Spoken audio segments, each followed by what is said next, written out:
Hello, hello. Oh, here he is emailing back. I'm there. Okay. So we're waiting for my man Rich to join in here.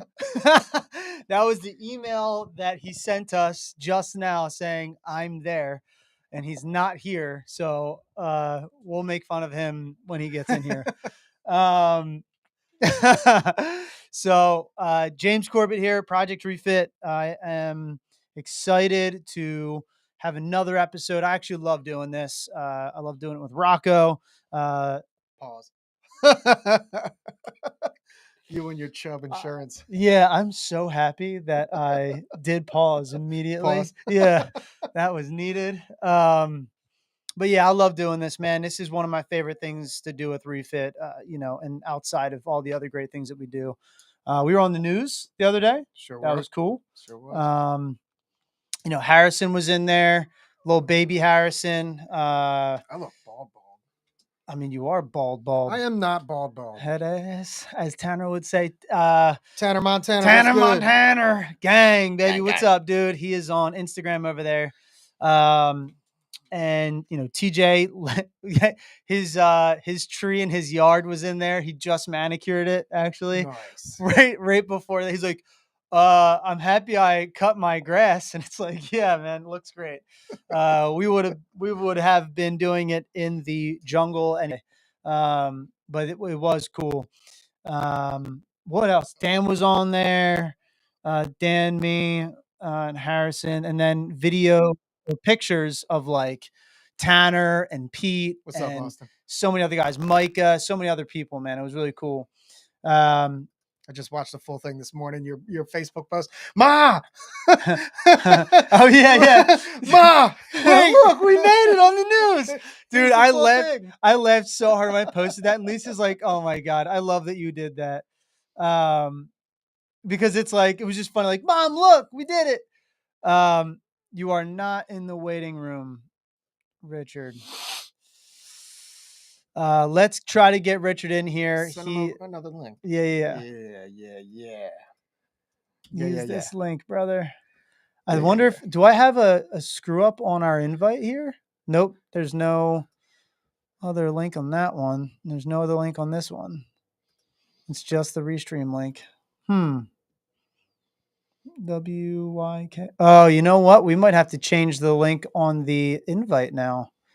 There's some things changed and got weird. They switched the whole platform up, so we might need to change our link on Restream now, which is okay. Let's see if he can get in here.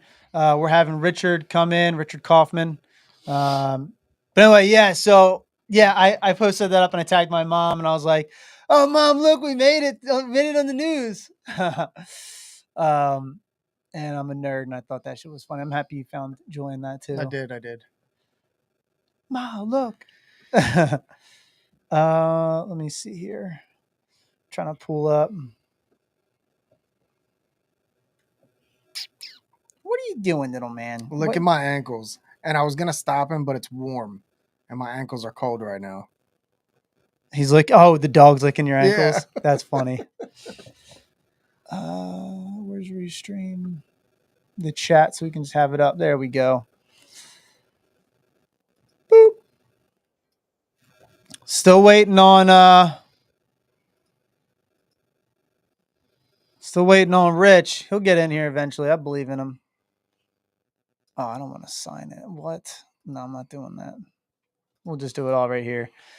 In the meantime, how have you been? How was North Carolina? Talk to us about it. Oh, man. It was wholesome, very meaningful. It was a lot of hard work. Tanner absolutely...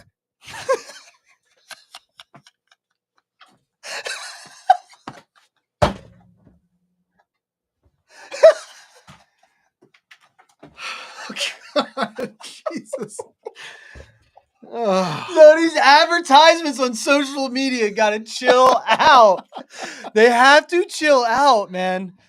Oh my God. That was horrible. I'm not talking about wholesome, meaningful, and then ass in my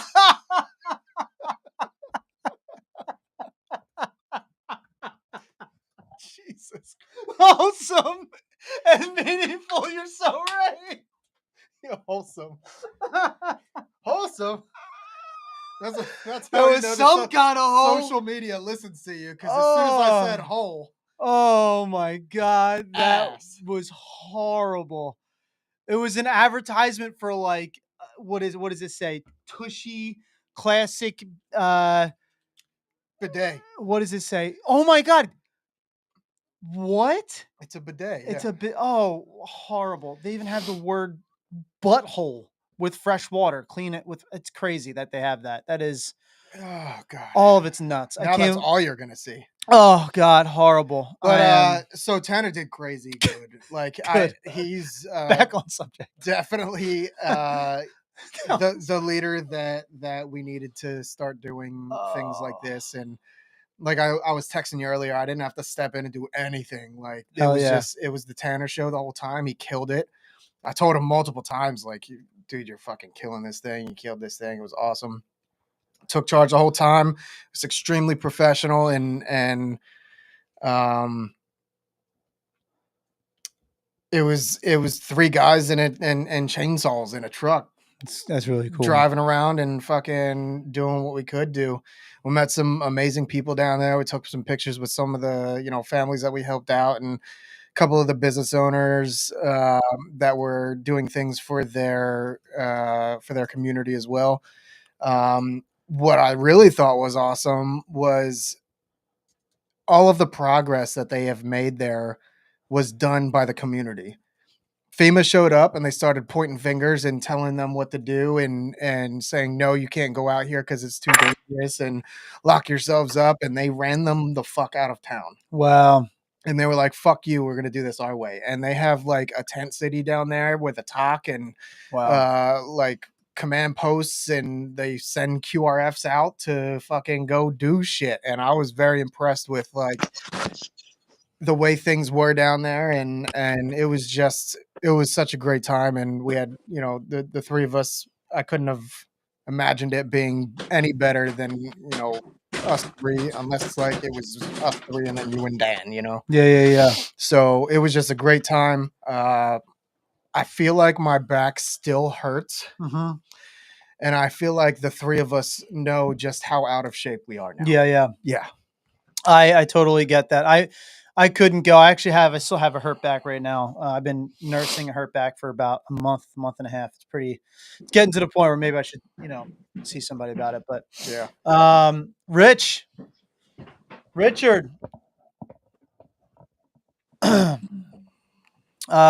Sir Richard. Don't. You need to vibe him out first before you start doing I that. feel like Richard's cool already. I don't know why I get the feeling that Richard's cool, but Richard's cool. He runs a community I know of a bunch of vets. Okay. So you're right, though. We have to feel Rich out first. Be respectful. We're gonna wait. This is the Richard show, so Dick show.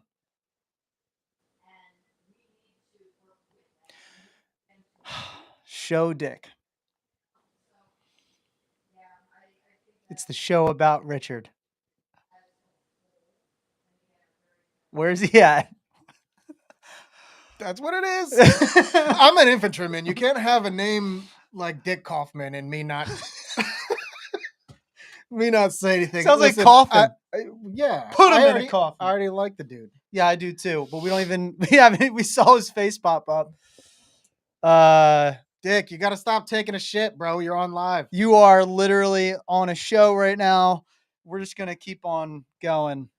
We can't wait to hear your story, Dick. Is he almost back? Hashtag Brokeback Mountain.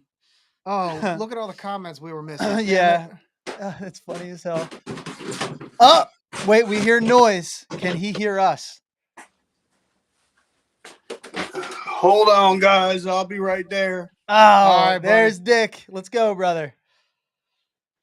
I apologize. That's okay. Is it Richard, Rich, or Dick? Or Rick? I've been called everything, so your choice. Dick Coffin. Yep, my wife calls me that all the time, and the word big is never in front of it.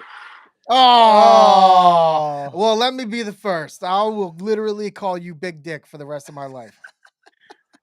So how's everybody doing? Wonderful. How are you, Big Dick? How you doing, brother? BD, I let's am go. doing amazing. I just got back from a cruise, so I'm trying to get back. Oh, lucky. Yeah, life is rough. Where'd you go? Well, this was our 6th vacation this year, so we went to. Is our 2nd time in the Bahamas. That's why you're so Wow. goddamn happy. Yeah, Look at you. he is just bringing nothing but joyous energy. Let's do this. Sorry, I got to hold my camera. My daughter actually hijacked my tripod, and I don't know where it's at. Of course, That's you did. okay. You are a tripod already, right? Right, Big Dick. Very small tripod. Yeah, you're cool. So tell us a little bit about you. Give us a background. You know where you grew up, why you joined, and what you're doing now. The whole gambit. Give it to us. Well, grew up in Jersey. I'm a Jersey boy, street boy, Do street you still kid. live in Jersey? Yep, still in Jersey. So are we. What? Right. What he said? That's a nice ceiling. There are many like it, but this one is mine. Hey, it's my kid. I'm in my kid's basement because I'm building my own podcast studio. So Hey, let's go. Cool. I get to hang out in my kid's basement. So anywhere they are, I'll be there. Flip the script on them. Oh, You play Call of sweet. Duty? Go out of your mom's basement. I'm actually in my kid's basement. yeah. And they got the brand new Xbox. So hey, I'll hang out down here anytime. Yes. Oh, that's cool. That's cool. I you're am in Jersey. I'm in Jersey. I'm in North Jersey by Giant. Well, I consider it Giant Stadium, but they call it MetLife, but it's always Giant Stadium. Okay. Are you a Giants fan? No, actually, I'm a Dolphins fan. Oh, what? Where'd that come from? Bro, I'm all over the place. For my teams, I'm a Dolphins fan. I'm a Lakers fan. I'm a Yankees fan, and I'm a Devils fan. So I'm all over the place. Okay. I'll accept it. As It long as you're not a feels- fucking Dallas fan. It feels No. front runner-ish though. Do you like the was Joe Montana the reason for the Dolphins? Joe Montana was Was He it never 49ers? played for it, Yeah. but Who was the Dolphins quarterback that was Dan amazing? Marino. Dan Dan Marino. That's what I meant. actually, I became a Dolphins fan back before Marino even played. Because I actually got a signed autograph of Mr. Greasy, Bob Greasy.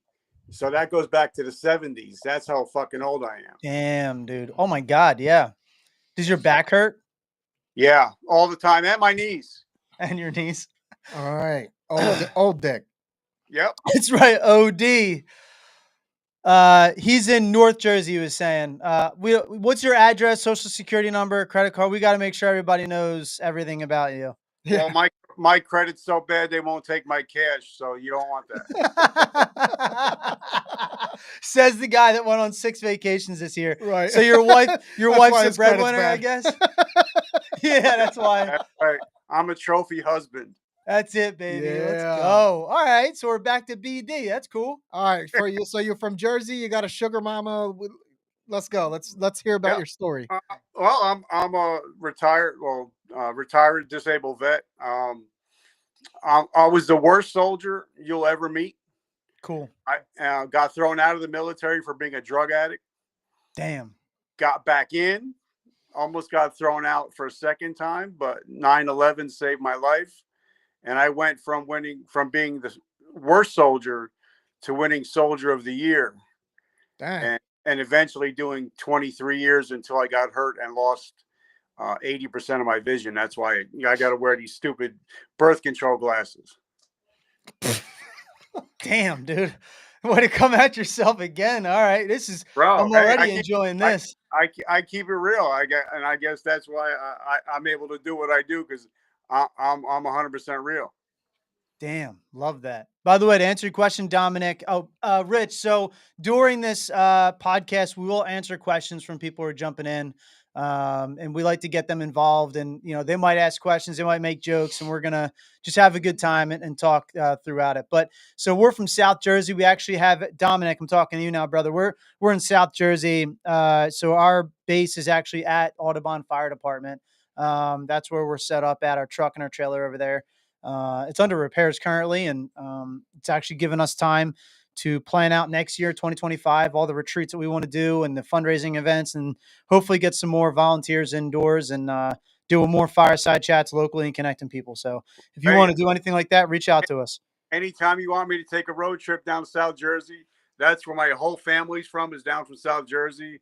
So whenever you want me to take a trip, I'm down. Let's go, man. You should start a fire team up in North Jersey. I should. I got a lot of people, so I should. Let's go, baby. Right in your son's backyard. No.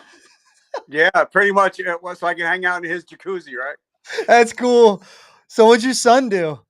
I got 3 kids. My one son just graduated from Coastal Carolina. Okay. My other boy's going to East Stroudsburg University, and my daughter's only 13, so she's going on 30. Oh wow, that's crazy. So you have a large gap between all the kids, I guess. Yeah, but God puts people in your life when you need them. And I actually dated my wife when I was small D, when I was 13 years old, and then we got together 40 years later. That's so great. So it's not birth control glasses then? That's what I was trying to get at. They did work. Yeah. Okay, good. They do work a little bit. The glasses are a good conversation starter. Exactly. I say I'm Clark Kent. You never see me and Clark Kent in the same place. That's right. That's right. Love that. And both of you are almost like chameleons, I guess, then, huh? Eyes going other ways. All right. So I got summer eyes. Some are here, some are there. Yeah. That's fantastic. So this is already a fantastic conversation. But listen, I want to know more. So you were struggling with drugs. I mean, how'd you get through that? That sounds like a really important part of your life. Well, I got in. I joined at the age of 17.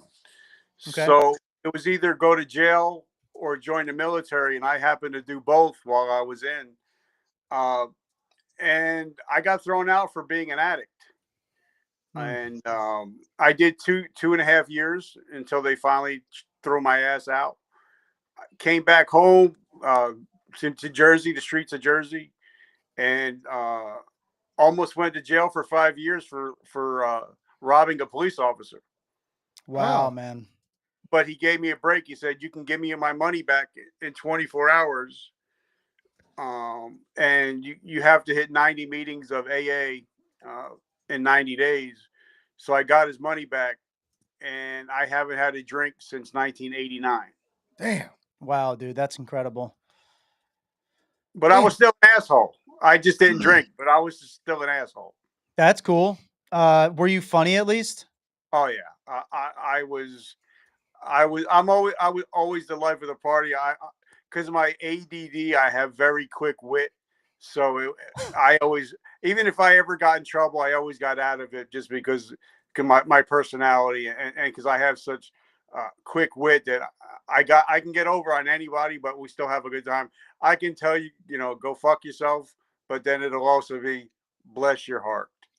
That's right. That's right. Multiple ways to get in the making. Yeah. Bless your heart and go fuck yourself. One and the same sometimes. That's what that means. Yeah. So that's pretty incredible, man. When do you think you really realized though that you had an issue that you had to address? I mean, were you sitting down one day after you got kicked out? Was it in the moment when you got kicked out? Like when? Because okay, here's what I'm trying to get at so that there's a lot of guys out there who are in the middle of literally struggling with alcohol and or drugs and or sex addiction, something that they're addicted to that is a higher power to them than themselves. And what was the timing or the thing or the thought that really took you over the edge that created that almost want of the discipline to develop the life that you now have?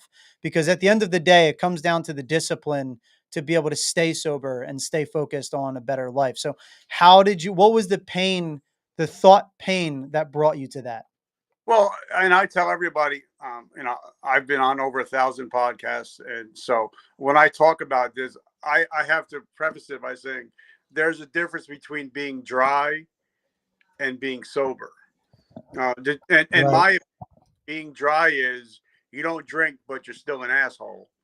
Being sober is you don't drink and you try not to be an asshole. So I got dry on January 2nd, 1989. I got sober on September 11th, 2001 at 9:48 in the morning. Damn. 9:48 in the morning. Literally September 11th saved your life. Yes, it is. And I actually have it tattooed on my arm. I actually got it on 9/12 because I was about to be thrown out of the military for a second time at the end of September.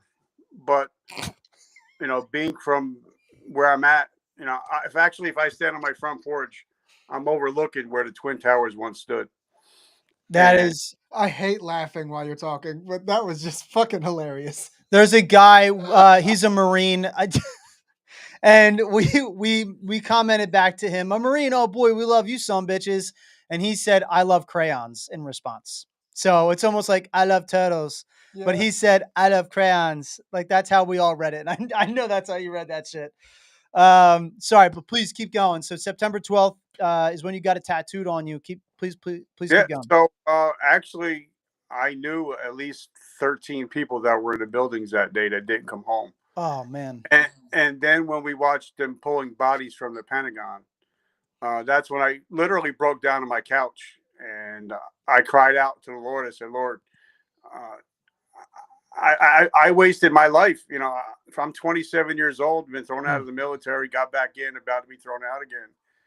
I wasted all my opportunities, and all these people just wanted to do was go to work, take care of their family. They didn't get to come home. Right. Me, I just said, Lord, forgive me.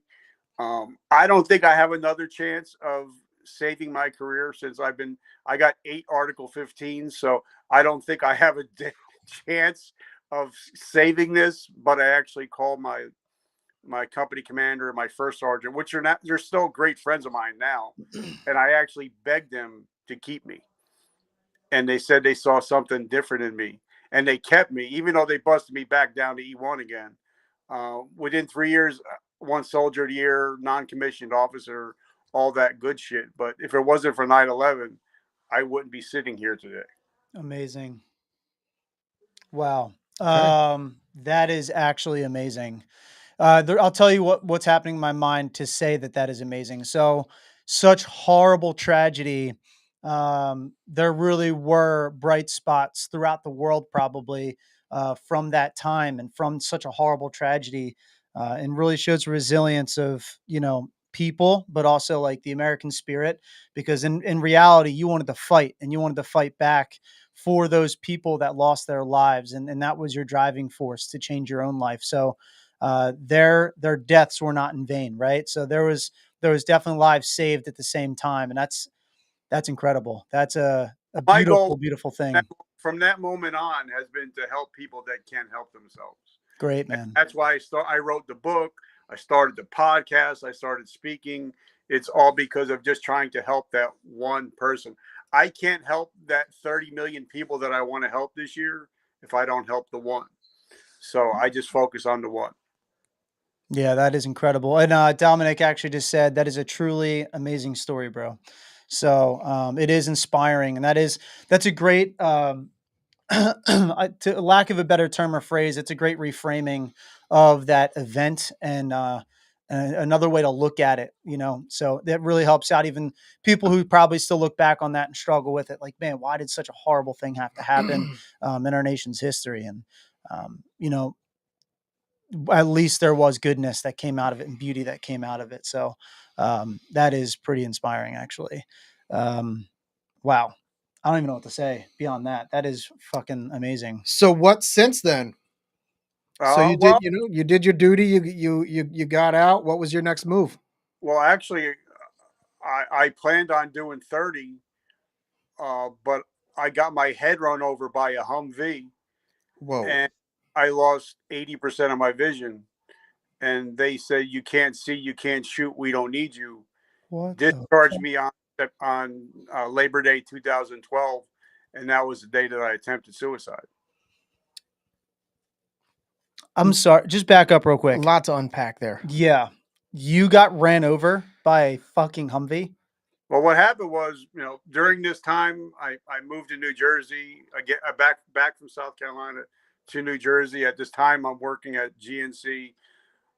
I'm bodybuilding at this time, powerlifting, taking supplements. Right. So I'm like 175 pounds, Supplements. jacked out of my fucking mind. And it was my first annual training with this unit. And one of our vehicles broke down, and I had to back it off the road. And it was an up armored Humvee. And I was doing the arm. I got in the back, and the guy that was driving was like an E2, brand new driver. Oh, God. So I was backing him up. I did hand and arm signals. Instead of him hitting the brakes, he hit the gas, ran over the whole right side of my body, and ran over my head. And the only thing that saved me was, well, the Lord saved me, but it was also that Kevlar actually saved me, because it actually ran over my whole head. And within 2 hours, I was totally blind. Oh my God. What the fuck? Okay. That's why I got to wear these stupid things. That's why I got to wear the Mr. Magoo glasses. Yeah. Those are googly eye glasses, and you turn anime when you're talking sometimes too. Yeah, Now I it feel like makes you can sense. see through my clothes. through the Yeah. laptop. Exactly. Dude, that is actually fucking crazy. Yeah. Oh my God. God, fucking E2s. God damn it. Yep. And And that led to you. How did you get your vision back? How did anything I've had, improve? Actually, well, it was actually an ocular stroke. And I've had about, I think, 10 surgeries now. So I think I'm at about as good as it's going to get. So I'm at about 40% vision right now. I can still drive and all that stuff like that, but one eye is totally blind. So, but my yeah, God. but the reason why I talk about it is because I know a lot of guys, and I talk about it on my show. A lot of guys, when they get out of the military, we're no longer Sergeant so and so. We're no longer Captain so and so. We're private. We're Joe Civilian. And when we hang up that uniform for the last time, a lot of us don't know who we are. That's And why I want the those rank. fucking shirts. Yep, the rank. Yep. That's why I attempted suicide on Labor Day 2012, but my 6-month-old daughter saved my life that day. And since then, I've been trying to help guys like me and girls like me that suffer with the same thing. If we have imposter syndrome. A lot of us get out. We think, hey, we're going to rule the world because we're a veteran, and everybody's like, well, fuck you, you're a veteran. Fuck you very much. So my goal is just to let people know that just because you hang up the uniform, that doesn't mean your life is over. You just have to reimagine and reinvent yourself. You have to find that purpose. Yep. And that's what my whole podcast is about, finding that purpose again. So what's your podcast called?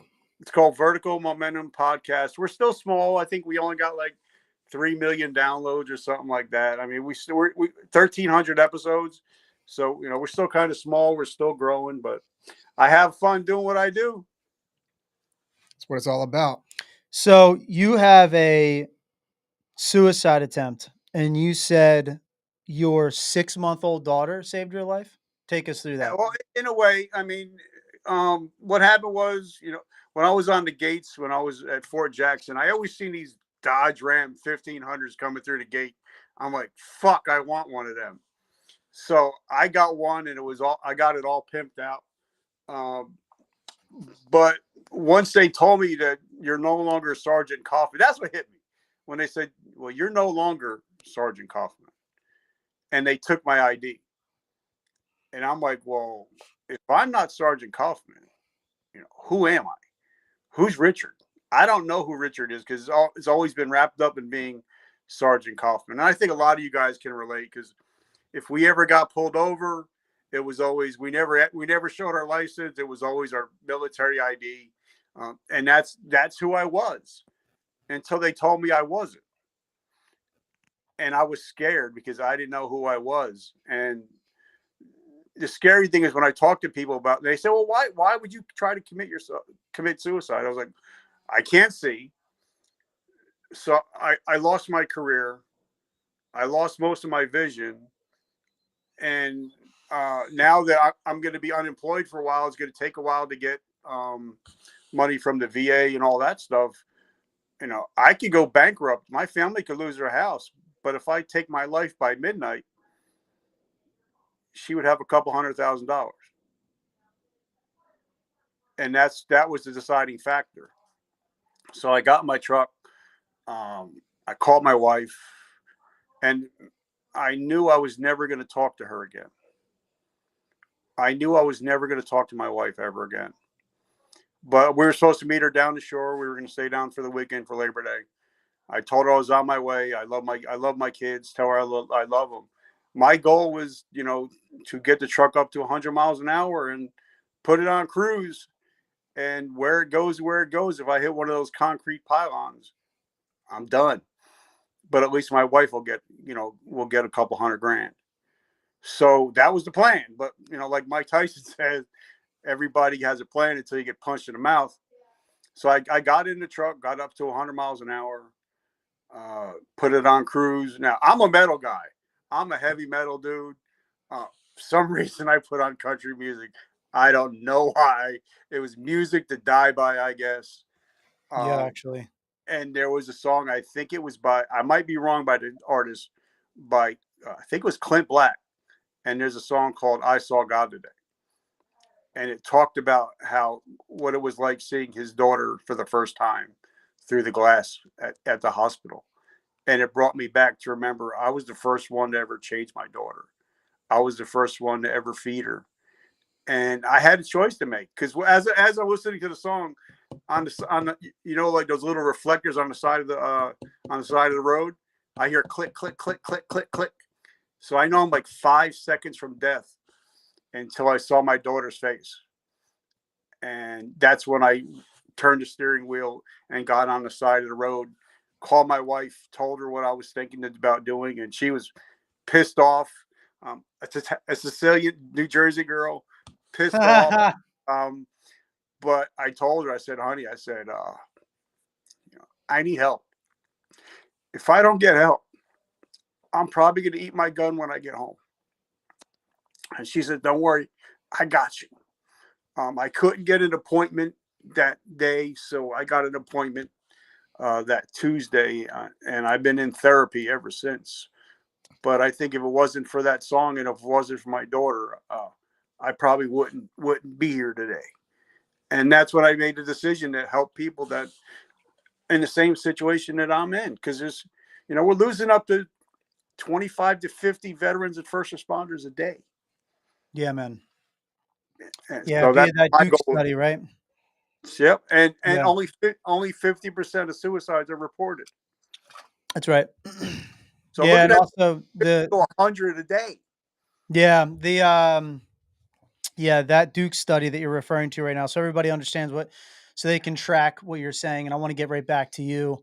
There was a study that was released that they incorporated activities that are suicidal tendencies, right? So if you drive really fast everywhere you go and you're reckless as hell, that's a suicidal tendency, and you're just like, you don't care. There's no win. Like I love doing it. And like, you just going and driving like a fucking maniac, or riding a motorcycle like a maniac, or, constantly looking for that thrill of the dangerous thing to do, like jumping out of, planes all the time, it just constant activities where you just want to feel, that rush that you felt or that you are trying to find. Because not all veterans are combat veterans. So you can't say the rush that you felt while in combat. In fact, 65% of those who take their lives aren't even combat vets. It's less likely for a combat veteran to take their life than someone who's not combat. That's a common misconception, in that whole conversation. So anyway, That is what you're referring to, correct, Richard? Just to clarify one more time. Yeah, Yeah. and the numbers are. Everybody thinks the numbers are going down. The numbers are going up. They're going up. Yeah, that's I actually tried explaining that to someone one time, like, oh, it's 17 now. It's like, no, brother. That is the rate by which they are killing themselves, which means there's actually less veterans today than there ever has been. That is that number 17 is representative of a higher amount of people taking their lives every day. So suicide is getting worse and worse and worse. I actually want to get to, because I don't like to stay in the shit and in the mud too long.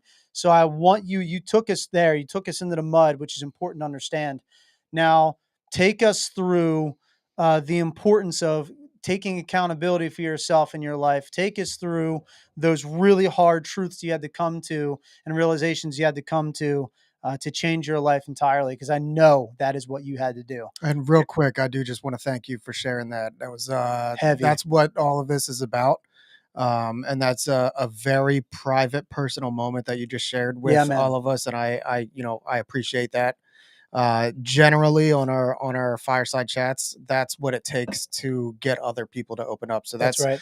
like 50% of what we're all about. So thank you for sharing all that. Absolutely agree. Honored and humbled to be able to even hang out with you guys. I appreciate it so much today. I cleared my whole day out just to hang out with you guys today. Let's go. Well, we'll make sure that this is a good episode then. Let's keep on rocking. So take us to the accountability moment, brother. Well, the accountability moment was, I was sitting in my chair for 18 months, literally blind, and I couldn't even. Oh, Sean Berthoff said he's already watched. He says he loves you guys. So I just want. He texted me. It came over by text. But I was sitting, like I said, I was sitting in my couch for 18 months. I couldn't eat. I couldn't even cook my own meals. I couldn't do anything. I had to be shuffled around. I had to be. My wife had to do everything for me, and I was feeling down on myself. And now to take it back a little bit, when I was with GNC, I started a podcast, but it was just I would try a product. Like I'm drinking. What am I? I'm drinking called Gorilla Mind energy drink right now. And I was like, hey guys, I'm drinking Gorilla Energy. Tastes awesome. Energy is but if you like something that tastes great and gives you focus, check out Gorilla Mind. And I would put that on a podcast. Yep. And it blew up. It literally blew up until the day I lost my vision. I was supposed to speak at an event invited by Mr. Ed Milet, but I couldn't fly because of my eyes. But 18 months later, somebody sent a message through my phone because I was able to hook up something where I was able to see with my 20%. And he said, bro, unfuck yourself. That's right. And he said, nobody's coming to save you. He said, you're known as the comeback coach. It's time for you to come back. And that was the day I actually restarted the podcast. And I actually interviewed a guy that had no arms, no legs, and he was in Aspen skiing with his family, living his best life. And that's when I said, what is he doing that I'm not doing? Why can't I? I maybe. Well, I'm actually. I have a friend of mine. His name is Aaron Hale, Point of Impact podcast. I'm actually helping him with his show. He's 100% deaf, 100% blind, a podcast host, and he just got done running the Badwater 135 at almost the same time as David Goggins. Damn. And he's deaf and is blind. So what is my excuse? What are people's lift the boats or raise the boats or whatever the fuck it is? Yeah. So, it's kind of like, okay, I had to That's unfuck right. myself. Unfuck yourself. So it's taken me, what is it, 12 years now? No, you're still unfucking yourself, dude. You got those glasses on. Yeah, but hey, I got the girl in my dream. That's right. That's right. Dude, it is. I'm able to go on 6 vacations. Right. Take 180. That's right. I'm winning. And probably I helps that he can see the future with I those go types back of in my, things. and Oh, it was yeah. summertime. I go back and I do my, I go sit in my jacuzzi. Your son's jacuzzi. I'm living the dream. I went from, being homeless at one time, eating out of the garbage cans. Now when I go out, I get the steak and the lobster. Both of them. So if I can do it, and I'm a ninth grade Let's dropout. go. If I'm a ninth grade dropout that can write 2 number 1 best-selling books, anybody can do That's it. right. There you go. And it's not, and my goal is just to help as many people realize that just because one chapter in their life ends doesn't mean you can't start another chapter. That's real. I actually, something about the stories, there's something really powerful about stories actually in allowing people and humans to be able to connect to each other. I actually love the fact that you're bringing up that, hey, like, I'm not some expert, well, hang on a second. You are, first off, but you're not sitting there saying like, I'm not an expert. I'm writing my story. That's what you're an expert in, is your story, how you feel, what you went through, how you made it out, all of that. And that's valuable.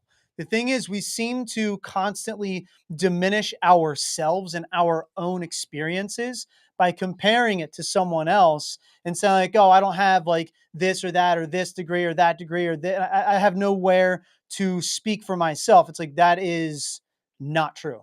You absolutely have value to bring to this world. You absolutely have value with your voice to bring in front of other people and share your story out. So that what you are doing and how you are doing it is immensely valuable. And I wish more people would recognize that. That's why what you shared with us was the story you shared, the one that makes the biggest impact, is literally the one where you were suffering literally the most, right?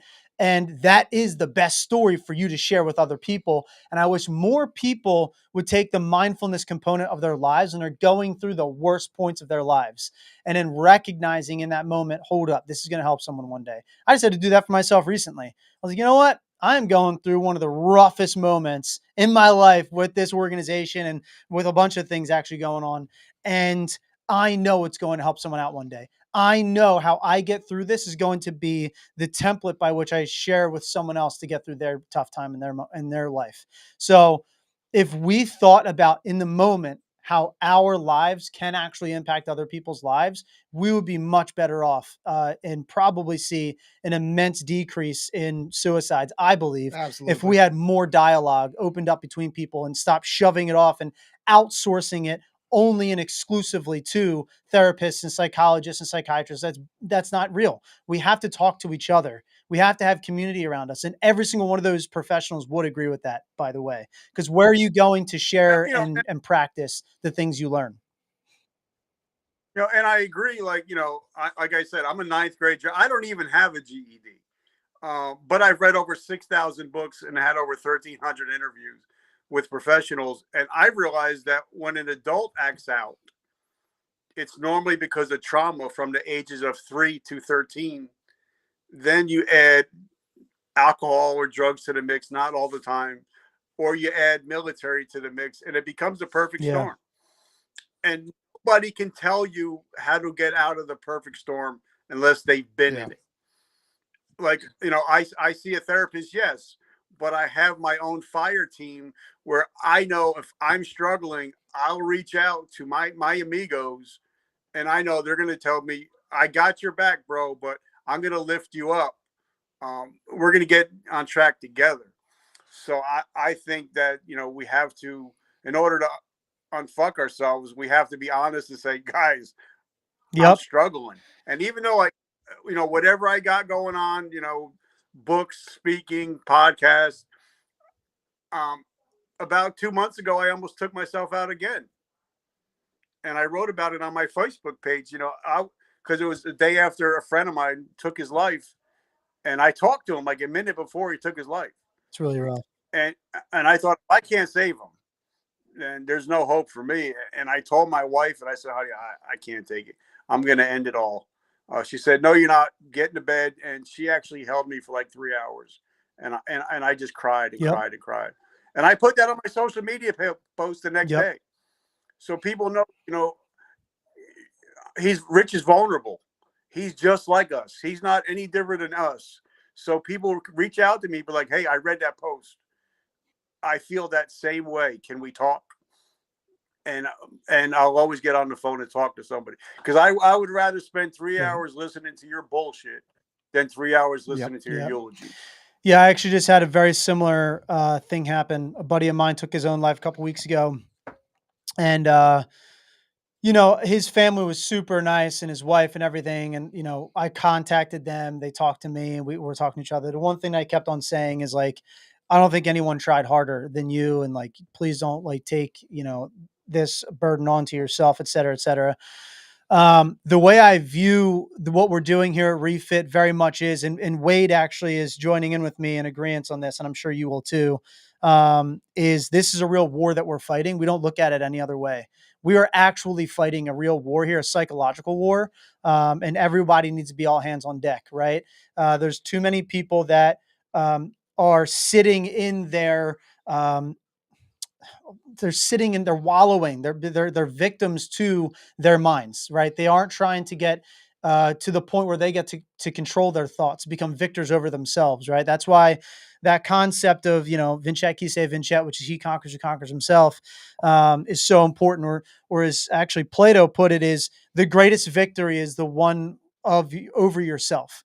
That is the greatest victory, is one over yourself. So, and he was not only a great philosopher, but he was also a great wrestler. So he understood from the side of athletics and sports that for you to get to that next level, you really have to conquer, your mind, right? And you have to take yourself to that next level of, having control over your thoughts and not believing the thoughts inside of your head.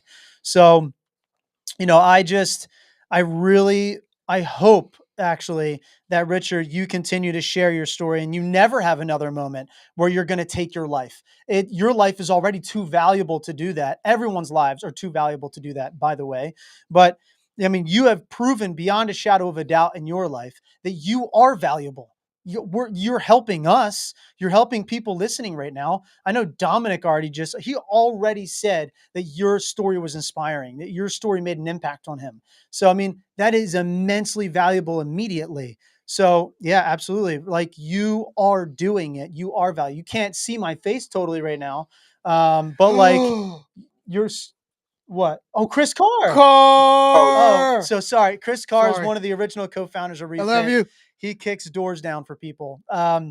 Anyway, so we love you, buddy, but you really do have that value, and it's very obvious. And I hope that you can see when you look in the mirror the obviousness of your value that I see, and I bet everyone else sees, but I can't speak for them. So, well, the hardest thing is, and I'm sure you guys would agree, I know that I've helped hundreds of thousands of people, but it's the 3 that I lost that haunt me the most, that wake me up in the morning to make sure there's not a 4. So, and I think a lot of people that do what we do, it's not the people that we've helped that haunt us. It's the people that we couldn't. Yeah, I actually can agree with that.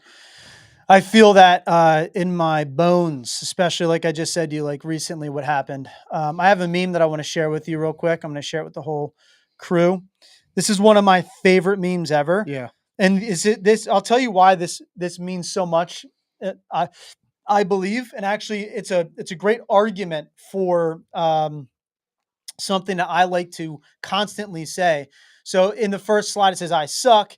His buddy hears him say that. He grabs his head, pulls out his brain, and says, "Stop lying to my friend," with a knife, right? So I love that. And the reason why I love that and what this actually exemplifies is the importance of community. It's actually exemplifying the importance of community and having people and surrounding yourself with people that love you and want to argue with you. That exemplifies exactly what we're doing with the Fireside Chats. Yep. Right? Why we're trying to launch out Fireside Chats all over the nation. We're trying to make fellowship, brotherhood, and sisterhood a cultural phenomenon to bring back here into the United States again, so that we can sit around fires with each other again, outdoors, no connection to internet, bullshit like that, and talk to each other again. Go do community service earlier in the day, do some teamwork building activity, and then go sit by a fire that night. Right? Bring your family with you for the community building activity. And then if you want to get deep, go to that fireside chat and talk to each other and get to know each other and do shit like this, because you need to share things out like you just shared. So I can tell you, stop being fucking dumb on fuck yourself. Right? Or your buddy said it to you too. Yeah. Right? So that's what you need in your life, and need people around you to say things like that. Yeah, therapy is not enough. It's not. And I will never knock therapy. Therapy is a very useful tool. It's very positive. It's good to go and talk to When you find the right therapist. when you find the right therapist. And anyone in therapy knows that that whole, click of a button, get rid of that one because you need one that you mesh with. But That's right. the professionals are important, but and I love how you mentioned that, right? You said, that you were going to therapy, but you still needed your fire teams. You still needed to go hang out with your friends. And that is what we're pushing, is that community, those people that can call you and check on you, because we can only do so much, Carr, Tanner, Dan, James, Rocco, we can only do so much. So That's having right. these fire teams to be able to get out there and check on each other and be close and be those comrades that we are so searching for when we come home, Yep. the people who understand our verbiage, our humor, what we're talking about, and our feelings, and the backstory of why we keep them keep them down. It's very, very important to have the best of both worlds. I think if therapy is your thing, definitely go and do it. I had therapy. It was a fucking incredibly useful for me, but it would not be a goddamn thing. It would not mean anything if I didn't have my boys. That's right. If I didn't have my family, if I didn't take those tools that the therapist gave me and use them outside and recognize how important those of the people around me were. So therapy is important, yes, but it means fuck nothing to us without a good fucking strong foundational fire team behind us. That's exactly right. And I started my own. I have my own Facebook group. It's called Veterans Supporting Veterans and their caretakers. We're 11,000 strong. Because a lot of people, we don't fit in with everybody. We can meet each other. We don't even know each other. We know we're in the military. We're like, hey, fuck face, and you're Right. like, hey, shitbag. People on the outside, they don't understand. So that's why we have to have our own little community. But I want to tell you something that I've never said on a podcast. Give it to me. All right. I'm driving home from my first therapy appointment. I call my wife and I say, you're not going to believe this shit. She's like, oh no, what you do? I said, you're never going to guess who my doctor is. She's like, who? My doctor's name is, now you guys sound it out, SOOS. Seuss. Dr. Seuss. Get the fuck out of here. Let's go. That's cool. She's been my therapist for the last 12 years. So, and I always say, hey, I'm going to see Dr. That's great. Seuss today. That's fun.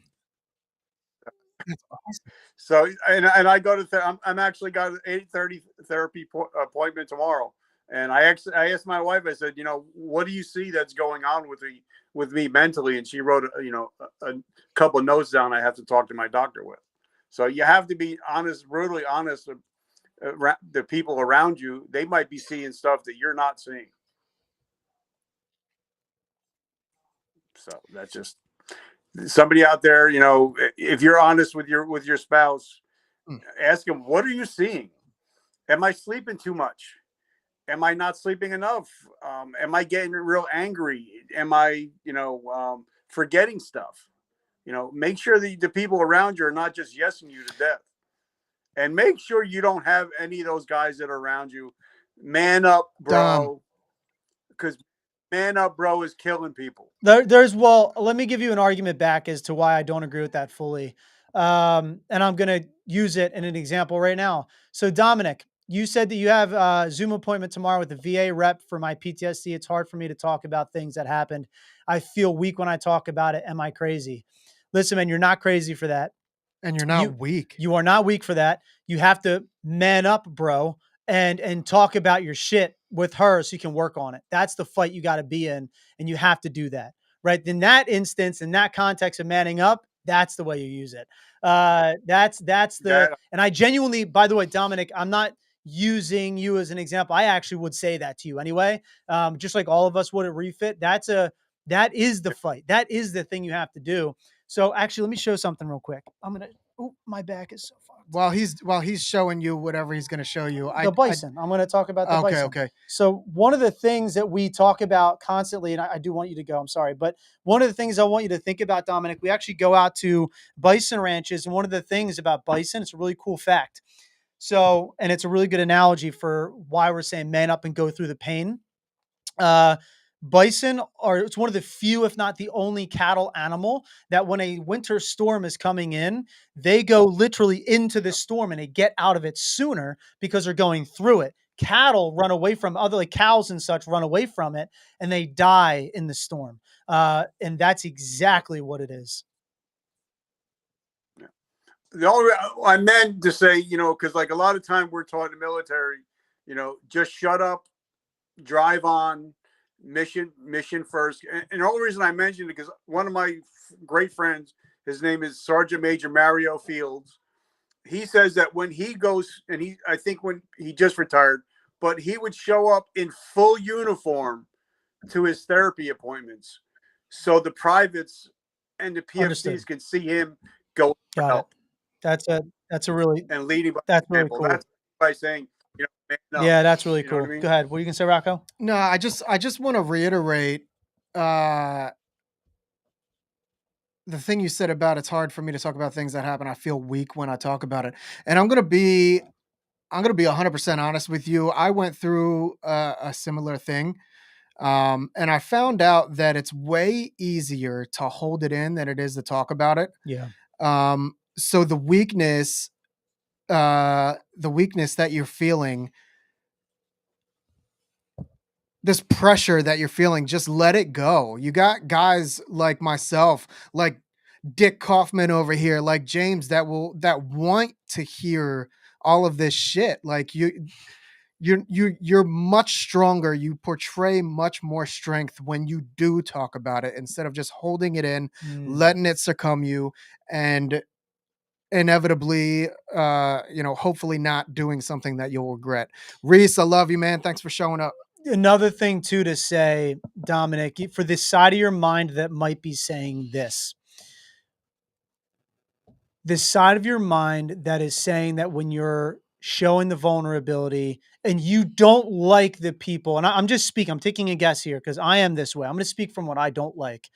I don't like it when people use their shit and they use their situations to feast on other people's, emotions. So they get these dopamine hits and they're just fucking victims, pure victims. Yeah. The fact, Dominic, that you are already in this place where you feel like you can't talk about it and you don't want to talk about it might actually be and should be the proof to you that you aren't that type of person that's using your shit to feel bad for yourself. Feel sorry for me so I get a dopamine hit so I feel better about myself and I'm making other people feel sad. That is, in my view, a literal piece of shit person. So you are, by talking about it here in an environment where we welcome this and you're like, I don't even want to talk about it to my therapist because it's so, listen, that to me is proof that you aren't that person.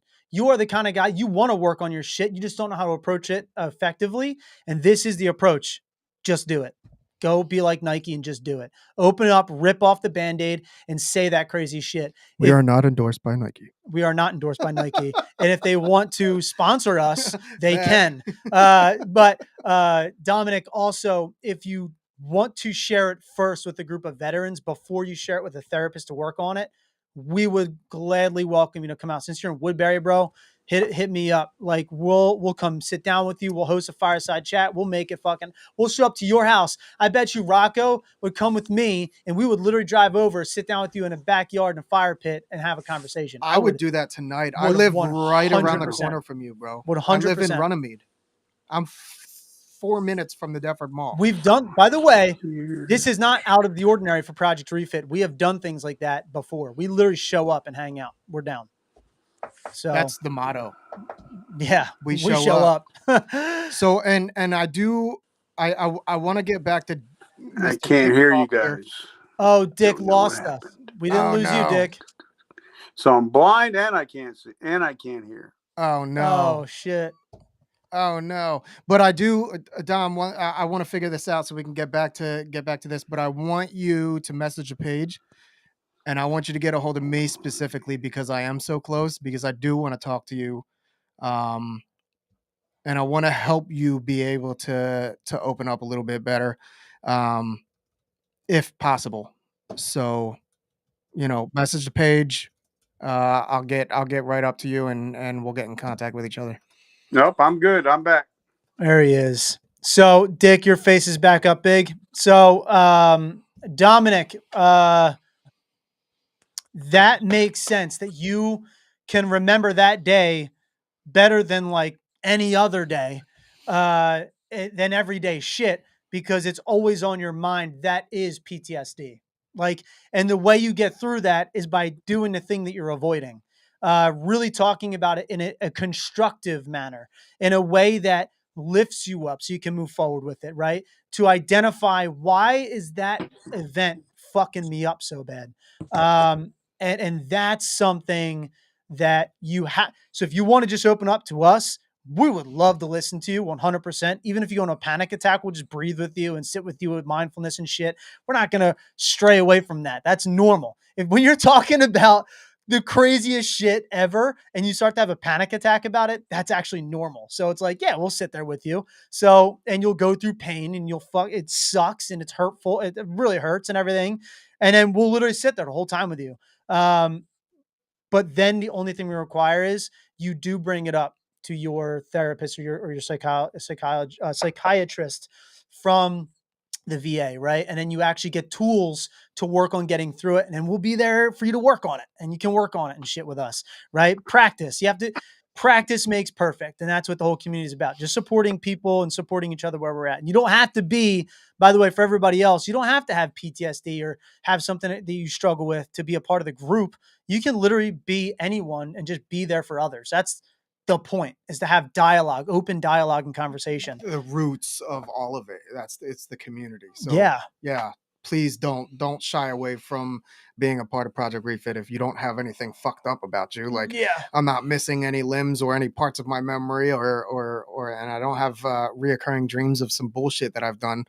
I can't be a part of this. No, you have to absolutely be. It's to be. Almost imperative for you to be a part of this. That's right. That's what it's all about. It's the community. It's the people who understand what the other veterans and first responders are talking about.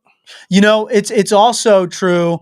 It's also true because sometimes, you know what I find really valuable actually too, is the people that aren't fucked up and they do show up anyway. And then they wreck it. And I'm talking about even guys with combat and they're like, dude, I'm like, good. It's like, okay. Why? What are you doing that allows you to process the things that you saw appropriately? Like, how are you compartmentalizing it appropriately? How are you doing that? Tell us. And they always have an answer. Yeah. Always. So when you aren't fucked up, you need to share. It's almost like you said, imperative that you show up, because you can then tell guys who are fucked up from it how you're not. Right. And it's like, look, I'm not, because this is how I view things. It's like, okay, great. Share with me how you view things. Share with me the story and how you view it in your mind. Right. That's actually, again, going back to the argument of dialogue and the importance of it and having the conversations community and stuff. Like, we need to do that because that's how we learn from each other. That is the thing.